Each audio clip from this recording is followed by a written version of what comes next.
হচ্ছে মিক্সড ডাল। এর আগে মিক্সড ডাল খেয়েছি আমরা, কিন্তু সবসময় পেঁয়াজ রসুন এসব দিয়ে খেয়েছি।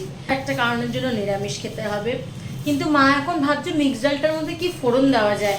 আলটিমেটলি মা তুমি কি ভাবতে পেরেছো কি ফোড়ন দেবে?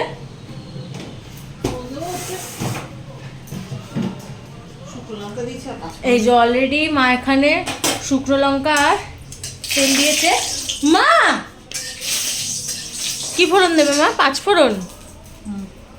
আদৌ কেমন খেতে হবে মা 5 ফোড়ন দিয়ে ডাল, মিক্স ডাল? জানি না, কিন্তু ফার্স্ট টাইম এরকম খাবো। হ্যাঁ, এই দুটো মশলা ছিল প্যাকেটটার মধ্যে, দুটো মশলা ছিল। এবার একটা এই মশলাটা কিসের মশলা জানি না, বাট এটা বুঝতে পেরেছি কাচুরি মেথি। জানি না কেমন খেতে হবে। হচ্ছে ফুলকপির পাকোড়ার জন্য মা সব মেখে টেকে রেখেছে।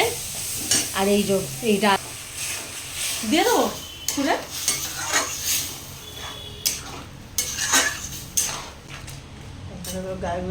কি মশলা জানি না, দিয়ে তো দেখি।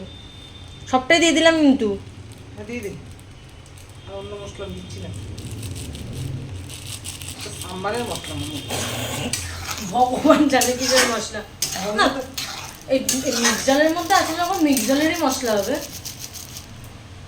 জানি না কিসের মশলা। কি হয়েছে? আমার মা বলে আমি কোনো গন্ধ পাচ্ছি।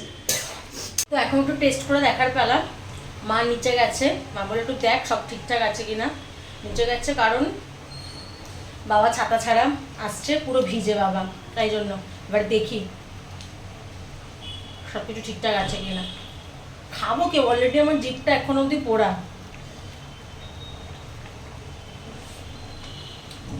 ঠিক আছে, চলে যায়। এই যে দেখতে কিছুটা এরকম হয়েছে, কালারটা কিন্তু ভালোই এসছে।